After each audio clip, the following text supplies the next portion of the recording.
ठीक है? तो चलिए इसको भी देख लेते हैं। ये आपको ना एक केस स्टडी दे दिया है, इसको रीड करना है हमें और इसके बेसिस पर जो क्वेश्चन पूछे जाएँगे उनका आंसर देना है, ठीक है? तो थोड़ा-सा यहाँ पर मैं रीड करके बता देता हूँ आपको। इस तरह से है कि रालेगण सिद्धि महाराष्ट्र के अहमदनगर जिले का एक छोटा-सा गाँव है, ठीक है? यहाँ पर बोल रहा है रालेगण सिद्धि नाम का एक गाँव है जो कि महाराष्ट्र के अहमदनगर जिले में आता है, ठीक है? यह पूरे देश में वाटरशेड विकास के लिए एक उदाहरण बन गया है। 1975 में यह गाँव गरीबी और अवैध शराब के धंधे के जाल में फँस गया था। परिवर्तन तब हुआ जब एक सेवावृत्त जो सो कि सेवानिवृत्त है, सेवानिवृत्त सेना के जवान, ठीक है? एक आर्मी का जो जवान थे, वो गाँव में बस गए और वाटरशेड विकास का कार्य सँभाला। तो इस तरह से करके आपका यहाँ पर ये दिया गया है, आप वीडियो को पॉज़ करके रीड कर सकते हैं। इसके बेसिस पर जो हमसे क्वेश्चन पूछे जाएँगे ना, उनको हम लोग यहाँ पर हल करने का प्रयास करते हैं, ठीक है? चलिए, परफेक्ट। यहाँ पर 15वां क्वेश्चन देखिए क्या पूछ रहा है हमसे कि जल संरक्षण की निम्नलिखित में से कौन-सी विधि रालेगन सिद्धि में समृद्धि लेकर आई? ठीक है? तो जो रालेगन जो आपका सिद्धि था ये गाँव, इसके अंदर अगर बात करें जो है सो कि जल संरक्षण की कौन-सी विधि ही जो है समृद्धि लेकर के आई थी, तो वो वाटर शेड विकास, ठीक है? ये जो कार्यक्रम था, इसने यहाँ पर समृद्धि लेकर के आई थी। ठीक है बच्चों? चलिए 16वां क्वेश्चन देखिए यहाँ पर क्या है, गाँव में लोकतांत्रिक भागीदारी जो है उसको बढ़ाने के लिए निम्नलिखित में से कौन से उपाय किए गए थे? तो गाँव के अंदर लोकतांत्रिक भागीदारी बढ़ाने के लिए स्थानीय निकाय चुनाव करवाए गए थे, ठीक है? रीजनल लेवल पर जो इलेक्शंस होते हैं ना, वो करवाए गए थे ताकि ज़्यादा से ज़्यादा डेमोक्रेटिक सिस्टम इस्टैब्लिश किया जा सके विलेज के अंदर। क्लियर है बच्चों? तो बी वाला ऑप्शन आपका करेक्ट हो जाएगा। 17वां क्वेश्चन देखिए, निम्नलिखित में से किसने रालेगन सिद्धि को सरकार की वित्तीय सहायता से स्वतंत्र किया? तो यहाँ पर स्वैच्छिक श्रम जो होता है, इसने इसको सरकार की जो वित्तीय सहायता होती है, इससे यहाँ पर क्या किया? स्वतंत्र किया बच्चों। क्लियर है? तो बी वाला ऑप्शन आपका करेक्ट हो जाएगा। इंग्लिश मीडियम में बाकी आप यहाँ पर देख सकते हैं बच्चों।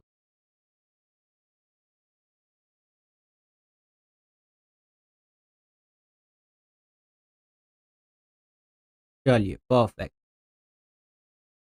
बाकी ये रहे इंग्लिश मीडियम में आपके क्वेश्चंस इस तरह से।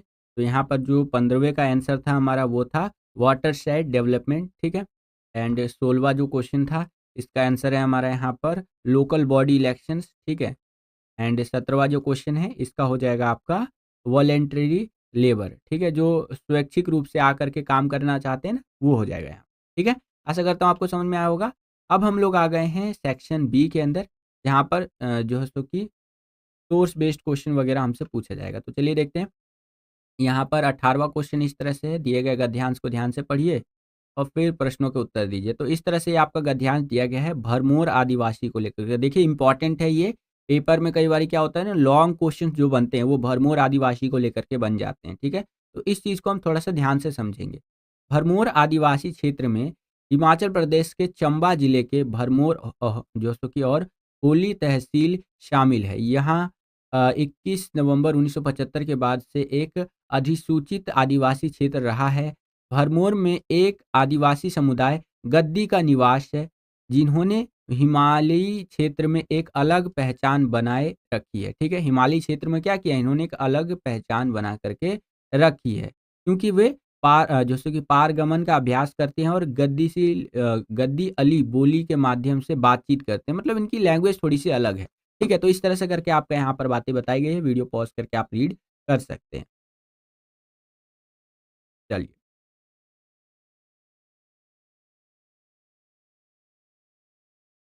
अब यहाँ पर देखिए क्वेश्चन क्या पूछ रहा है हमसे कि गद्दी जनजातीय समुदाय ने हिमालयी क्षेत्र में एक अलग पहचान कैसे बनाए रखी है, ठीक है? तो वहाँ हमने शुरू में ही पढ़ा था कि गद्दी आदिवासी समुदाय ने हिमालयी क्षेत्र में एक अलग पहचान बनाए रखी है क्योंकि उन्होंने पारगमन का अभ्यास किया है और गद्दी अली बोली के माध्यम से उन्होंने बातचीत की है, ठीक है? तो ये फैक्टर्स है जिन कारणों से आप कह सकते हैं कि उन्होंने एक अलग आइडेंटिटी अपनी बना करके रखी है उस क्षेत्र के अंदर, ठीक है? चलिए, अगला क्वेश्चन देखिए यहाँ पर क्या है किन कारणों ने क्षेत्र के समाज और अर्थव्यवस्था को पिछड़ा रहने के लिए प्रभावित किया है? ठीक है? तो आप यहाँ आंसर देख सकते हैं। भरमौर आदिवासी क्षेत्र में कठोर जलवायु परिस्थितियाँ, कम संसाधन आधार और नाजुक वातावरण है। इन कारणों ने क्षेत्र के समाज और अर्थव्यवस्था को प्रभावित किया है। ठीक है बच्चों? चलिए, अगला क्वेश्चन, एकीकृत आदिवासी विकास परियोजना के तहत किन क्षेत्रों को सर्वोच्च प्राथमिकता दी गई है? तो एकीकृत आदिवासी विकास परियोजना के तहत बच्चों यहाँ पर परिवहन और संचार, कृषि संबंध गतिविधियों और सामाजिक और सामुदायिक सेवाओं के विकास को सर्वोच्च प्राथमिकता दी गई है। ठीक है बच्चों, चलिए बाकी आप यहाँ पर देख सकते हैं इंग्लिश मीडियम में आपका इस तरह से रहेगा।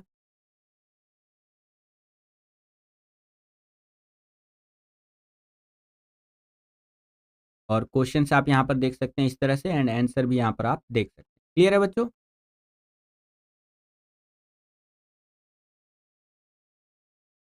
चलिए, अब हम लोग आ गए हैं 19वें क्वेश्चन के अंदर, जहाँ पर एक मानचित्र दे दिया है, इसको देख करके आपको प्रश्नों के उत्तर देने हैं, ठीक है? ये वाला जो मैप है, ये इंदिरा गांधी नहर कमांड क्षेत्र को लेकर के दिया गया है। ध्यान से याद कर लीजिएगा, ये भी काफ़ी इंपॉर्टेंट है, कई बार पेपर में आ जाता है इंदिरा गांधी वाला, ठीक है? तो यहाँ पर आप देख सकते हैं इस तरह से ये दिया गया है, ये नहर कमांड क्षेत्र को लेकर के, ठीक है? चलिए, अब इसमें मैं आपको कुछ होमवर्क भी दूँगा जो आप मुझे कमेंट करके बताइएगा।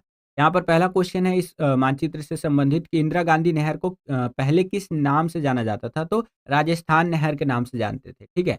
अब अगला क्वेश्चन देखिए यहाँ पर क्या है? इंदिरा गांधी नहर कमांड क्षेत्र में कौन-सा जिला शामिल नहीं है? ये आप मुझे कमेंट करके बताइएगा, ठीक है?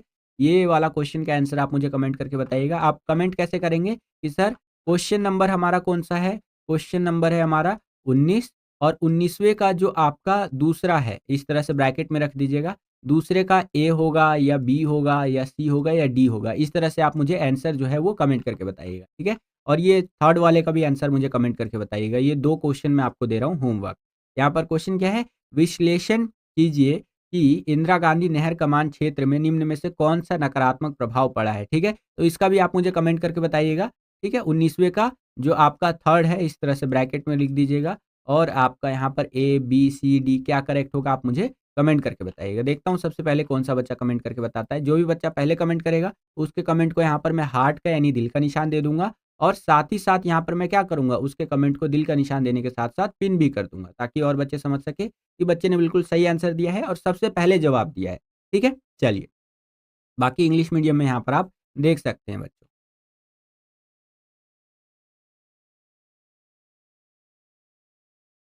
चलिए, परफेक्ट। अब हम लोग आ गए हैं सेक्शन सी के अंदर, जिसको हिंदी में आप खंड सी भी कहते हैं, ठीक है? यहाँ पर देखिए हमसे 20वां क्वेश्चन क्या पूछ रहा है कि मानव भूगोल की परिभाषा दीजिए एवं इसके प्रमुख अध्ययन क्षेत्र बताइए। काफ़ी इंपॉर्टेंट क्वेश्चन है बच्चों, ठीक है? ये आ सकता है पेपर में। अब जो भी क्वेश्चन मैं आपको करवाने वाला हूँ सभी बहुत इंपॉर्टेंट है, ठीक है? चलिए, तो यहाँ पर देखिए मानव भूगोल के बारे में समझ लेते हैं। भौगोलिक वातावरण तथा मानवीय क्रियाओं के अंतर संबंधों तथा विभिन्नताओं का अध्ययन ही मानव भूगोल कहलाता है, ठीक है? रेटजेल के अनुसार मानव भूगोल मानव समाज तथा धरातल के बीच संबंधों का संश्लेषित अध्ययन है। देखिए मानव भूगोल, जिसे आप ह्यूमन जियोग्राफी भी कह सकते हैं, इसको लेकर के ना डिफरेंट डिफरेंट यहाँ पर डेफिनेशंस दी गई है मानव भूगोल के लेकर के। लेकिन कई सारे जो ऑथेंटिक माने जाते हैं उनमें से एक रेटजेल का भी है। तो आप या तो ऊपर वाला याद कर लीजिए जो ये लाइन है कि मानव भूगोल जैसे कि भौगोलिक वातावरण तथा मानवीय क्रियाओं के अंतर संबंध तथा विभिन्नताओं का अध्ययन ही मानव भूगोल है। या तो आप रेटजेल वाला याद कर लीजिए कि मानव भूगोल सीधा पूछ लेगा ना आपसे कि मानव भूगोल की परिभाषा दीजिए। तो आप ऐसा लिख सकते हैं कि रेटजेल के अनुसार मानव भूगोल मानव समाज तथा धरातल के बीच संबंधों का संश्लेषित अध्ययन है। ठीक है? तो इस तरह से भी आप याद कर सकते हैं। अच्छा, मानव भूगोल के प्रमुख क्षेत्र कौन-कौन से हैं? तो सांस्कृतिक भूगोल आ जाएगा, नगरीय भूगोल आ जाएगा और राजनीतिक भूगोल आ जाएगा। क्लियर है बच्चों? चलिए, सेम यही क्वेश्चन इस तरह से रहेगा कि define human geography and state it's main study areas. तो ह्यूमन जियोग्राफी आप देख सकते हैं, मेनली हम यहाँ पर रेडजेल का पढ़ेंगे। तो according to Ratzel, human geography is the synthetic study of the relationship between human and society and the surface. ठीक है बच्चों? And following area the main areas of human geography, तो कल्चरल जियोग्राफी आ जाएगा, urban geography and political geography आ जाएगा। ठीक है? चलिए, इसी क्वेश्चन के अंदर आपको एक अथवा दे दिया है, एक चॉइस दे दिया है कि अगर आपको ऊपर वाला क्वेश्चन नहीं आता है तो नीचे वाला जो क्वेश्चन है इसको आप अटेंड कर सकते हैं। इसके अथवा में इसको चॉइस में देखिए बच्चों हमसे क्या क्वेश्चन पूछा है यहाँ पर कि प्रवास के प्रमुख प्रतिकर्ष कारकों को स्पष्ट कीजिए। ध्यान से समझिएगा इसको। तो देखिए प्रवास मतलब माइग्रेशन की बात कर रहे हैं यहाँ पर। ठीक है? प्रवास के प्रतिकर्ष कारक उद्यम स्थान को उदासीन स्थल बनाते हैं। इस कारणों या इन कारणों के वजह से लोग इस स्थान को छोड़कर चले जाते हैं, यानी कि जहाँ वो रह रहे हैं उसको छोड़कर किसी और स्थान पर चले जाते हैं। ए स्थान से आप बी स्थान मान सकते हैं, ठीक है? और क्यों चले जाते हैं? क्योंकि मान लीजिए जहाँ वो रह रहे हैं वहाँ पर रहन-सहन की निम्न दशाएँ हैं, ठीक है? जैसे मैं यहाँ पर बिहार का एग्ज़ाम्पल लेता हूँ। बिहार से बहुत सारे लोग माइग्रेट करते हैं। दिल्ली आते हैं, मुंबई जाते हैं, तमिलनाडु जाते हैं, आंध्र प्रदेश जाते हैं, डिफरेंट-डिफरेंट जो स्टेट्स हैं इंडिया के वहाँ पर जाते हैं, ठीक है? क्यों? क्योंकि बिहार में आप देखेंगे रहन-सहन की निम्न दशाएँ मतलब कि रोज़गार वगैरह के उतने अच्छे ऑप्शंस नहीं हैं, ठीक है? ये एक मेन फैक्टर हो सकता है। आगे देखिए और किस कारणों से यहाँ पर लोग प्रवास करते हैं, ठीक है? जो कि प्रवास के प्रतिकर्ष कारकों के अंदर आता है और जो उनका स्थान है उसको उदासीन स्थल बना देता है। तो राजनीतिक परिस्थितियाँ अगर ठीक नहीं है कहीं पर तो लोग वहाँ से निकल जाएँगे। प्रतिकूल जलवायु है, प्राकृतिक विपदाएँ आती रहती हैं, महामारी अगर है वहाँ पर तो लोग अपने स्थान को छोड़ कर के प्रवास कर जाते हैं, ठीक है? तो ये चीज़ें क्या करवाती हैं, ये भैया यहाँ पर जो स्थल है, जहाँ पर लोग रहते थे वो उदासीन बना देती हैं उन चीज़ों को और यहाँ पर वो दूसरे स्थान पर चले जाते हैं, ठीक है? सेम यही क्वेश्चन इंग्लिश मीडियम में इस तरह से रहेगा कि एक्सप्लेन द मेजर जैसे कि रिपल्सिव फैक्टर्स ऑफ माइग्रेशन। तो आंसर आपको इस प्रकार से लिखते हुए चलना है बच्चों। आगे चलते हैं। अगला क्वेश्चन देखिए यहाँ पर क्या है हमारा 21वां क्वेश्चन कि आयु संरचना जनसंख्या की किन विशेषताओं को दर्शाता है? ठीक है, इंग्लिश मीडियम में इस तरह से रहेगा what characteristics of a population does the age structure represent? ठीक है, तो देखिए ध्यान से समझिएगा आयु संरचना विभिन्न आयु वर्गों में लोगों की संख्या को प्रदर्शित करती है। इसी के आधार पर यह ज्ञात किया जा सकता है कि विभिन्न आयु वर्गों में लोगों का कितना प्रतिशत है।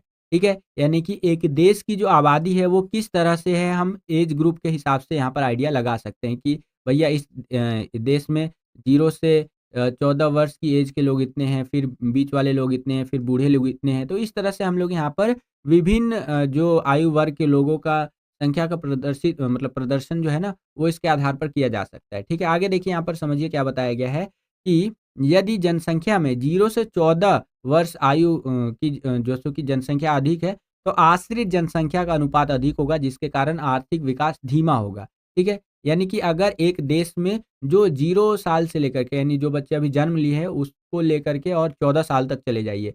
ये वाला पॉपुलेशन ज़्यादा है। ठीक है? यानी कि बच्चे ज़्यादा है, तो वो क्या होगा वहाँ पर वो डिपेंडेंट होंगे, वो आश्रित जनसंख्या होगी क्योंकि बच्चे तो काम कर नहीं सकते, है कि नहीं? ये तो भैया दिक्कत वाला बात हो जाएगा 14 साल तक तो कोई काम ही नहीं कर सकता, ये कानून में भी नहीं है और वैसे भी नहीं कर सकते वो। तो वहाँ पर क्या होगा, वो आश्रित रहेगी जनसंख्या और वहाँ का आर्थिक विकास धीमा होगा, उस देश का आर्थिक विकास धीमा होगा क्योंकि वहाँ पर बच्चे ज़्यादा हैं, समझ रहे हैं आप? आगे देखिए, अगर किसी देश में 15 साल से लेकर के 59 साल तक की आयु में अधिक जनसंख्या होने पर कार्यशील अथवा अर्जक जनसंख्या अधिक होने की संभावना होती है, जो देश के संसाधनों के दोहन करने में सहायक होती है, ठीक है? तो अगर किसी देश में ये वाला एज ग्रुप अच्छा खासा अमाउंट में है, यानी कि 15 साल से लेकर के 59 साल तक के लोग अच्छे खासे हैं, तो उस देश की आर्थिक विकास भी सही से होगा, वहाँ पर संसाधनों का दोहन भी वो अच्छे से करेंगे, समझ रहे हैं आप? तो ये वाला एज ग्रुप बहुत ज़्यादा मैटर करता है। भारत में आप देखेंगे तो 15 से लेकर के 59 साल के लोग बहुतायत में आपको देखने को मिल जाएँगे बच्चों। आगे देखिए यहाँ पर बताया गया है 60 वर्ष के ऊपर की आयु संरचना वर्ग में बढ़ती हुई जनसंख्या में वृद्धि की देखभाल पर अधिक व्यय होने का संकेत मिलता है। उपरोक्त तथ्यों से स्पष्ट होता है कि जनसंख्या के जनांकीय निर्धारण के रूप में आयु संरचना का अध्ययन बहुत महत्वपूर्ण है। ठीक है? तो 60 साल से ऊपर की बात बोल रहा है कि भैया जिस देश में 60 साल से ऊपर के लोग ज़्यादा होंगे, जैसे जापान वगैरह में ज़्यादा है ऐसे लोग, ठीक है? तो वहाँ पर बूढ़े लोग ज़्यादा होंगे, फिर उनके यहाँ पर स्वास्थ्य वगैरह पर खर्चा करना पड़ेगा, समझ रहे? ऐसे संकेत हमें मिलते हैं। और आगे बताया गया उपरोक्त तथ्यों से हमें ये स्पष्ट होता है कि जनसंख्या के जनांकीय निर्धारण के रूप में आयु संरचना का अध्ययन बहुत ज़्यादा महत्वपूर्ण है, ठीक है? तो जो हमारा आयु संरचना होता है उसका स्टडी इम्पोर्टेंट है बच्चे, ठीक है? आशा करता हूँ आपको समझ में आ गया होगा। वीडियो अगर आपको पसंद आ रहा है तो देखिए लाइक करते चलिए। जितना ज़्यादा वीडियो को आप लाइक करते हैं उतना ज़्यादा हमारा मोटिवेशन बढ़ता है और वीडियोज़ को बनाने के लिए। आपका एक लाइक बच्चों हमारा मोटिवेशन का जो लेवल है उसको लाखों, करोड़ों, अरबों, खरबों गुना बढ़ा जाता है, मतलब बढ़ा देता है तो ठोको लाइक, ठीक है? और चैनल पर नए आ गए हैं, विद्यालय स्टडी पॉइंट को अभी तक आपने सब्सक्राइब नहीं किया है, तो सब्सक्राइब कर लीजिए। इसी तरह की वीडियोज़ हम आपके लिए लेकर के आते रहते हैं। जैसे ही आप चैनल को सब्सक्राइब करेंगे, बगल में आपको बेल का घंटिया-घंटा कुछ भी कह सकते हैं, उसका आइकन देखने को मिलेगा। उसको प्रेस करके ऑल पे क्लिक कर दीजिएगा, जिससे कि जो भी हम नया वीडियो अपलोड करें, उसका नोटिफ़िकेशन सबसे पहले आपके फ़ोन पर आ जाया करे और आपकी जो तैयारी है एग्ज़ाम्स के लिए, वो और भी बेहतर से बेहतर तरीके से हो सके। ठीक है? चलिए। सेम यही क्वेश्चन इंग्लिश मीडियम में इस तरह से रहेगा, what characteristics of a population does the age structure represent, and answer आपको इस प्रकार से लिखते हुए चलना है बच्चों। ठीक है, एकदम ठीक है। चलिए आगे चलते हैं। ये वाला जो क्वेश्चन है हमारा 22वां क्वेश्चन, ये मैं कहूँगा मोस्ट मोस्ट इम्पोर्टेंट क्वेश्चन है ये। कई बार पेपर में ये क्वेश्चन रिपीट हो चुका है, लेकिन यहाँ पर ये जो क्वेश्चन है बच्चों काफ़ी कॉम्प्लिकेटेड है, ठीक है? एक बार इसको ध्यान से समझ लीजिए, लाइफ टाइम तक याद रहेगा आपको। मुझे अभी भी याद है ये क्वेश्चन, क्योंकि मैंने 12वीं में शुरू में क्या किया था बच्चों, रट्टा मारा था इस क्वेश्चन को याद करने के लिए, लिटरली बता रहा हूँ, ठीक है? 2019 में मैंने अपना बोर्ड एग्ज़ाम दिया था और उस टाइम पे भी ये क्वेश्चन सर ने बताया था, जियोग्राफी वाले सर ने, कि ये इंपॉर्टेंट है बच्चों, इसको बड़े ध्यान से कीजिएगा, और पेपर में आया भी था ये, ठीक है? कुछ टाइम बाद मैंने देखा था कि पेपर में आ भी गया था। ये क्वेश्चन मेरे को याद ही नहीं हो रहा था उस टाइम पे, मैंने रट लिया था इस क्वेश्चन, और मेरा रटने का फ़ायदा भी हुआ था, लेकिन धीरे-धीरे जब समझ में आया कि भैया रटंतु विद्या से कुछ फ़ायदा नहीं होता, रटना नहीं होता है, समझना होता है, तो धीरे-धीरे, धीरे-धीरे जैसे-जैसे पढ़ाई करता गया, समझ गया मैं। ठीक है? तो आपको मैं यहाँ पर ध्यान से मतलब अच्छे से समझा देता हूँ, आप भी ध्यान से समझ लीजिए। क्वेश्चन देखिए क्या है, विकास और वृद्धि में अंतर स्पष्ट कीजिए, ठीक है? या ऐसे समझ लीजिए कि वृद्धि और विकास में अंतर स्पष्ट। तो यहाँ पर देखिए बताया गया है, वृद्धि समय के संदर्भ के मात्रात्मक एवं मूल्य निरपेक्ष परिवर्तन को सूचित करती है, और यह धनात्मक व ऋणात्मक दोनों हो सकता है, ठीक है? जो वृद्धि होता है, वो आपका प्लस में भी हो सकता है और माइनस में भी हो सकता है, ठीक है?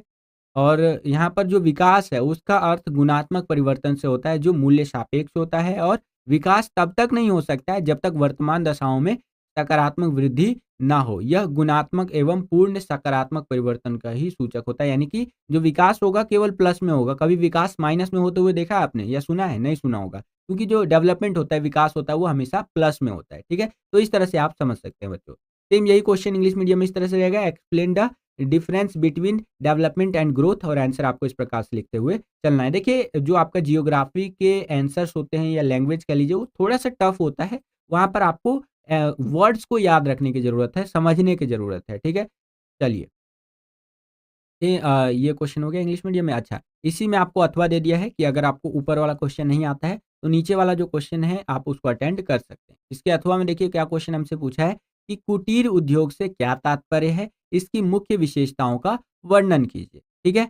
इसको इंग्लिश में इस तरह से कहेंगे हमें कि what is meant by cottage industry, describe it's main features. तो कुटीर उद्योग के बारे में समझ लेते हैं। देखिए, कुटीर उद्योग उन उद्योगों को कहते हैं जिनमें लोग अपने परिवार के सदस्यों के साथ मिलकर स्थानीय कच्चे माल की सहायता से घर पर ही दैनिक उपयोग की वस्तुओं का निर्माण करते हैं। जैसे आपने देखा होगा कि कई सारे फैमिलीज़ जो है घर पर ही कुछ छोटे-छोटे सामान बना लेते हैं, जैसे अगरबत्ती बना लेते हैं, ठीक है? अगरबत्ती बना लेते हैं इस तरह से घर पर ही, तो वो किसकी श्रेणी में आएगा? कुटीर उद्योग की श्रेणी में आएगा, ठीक है?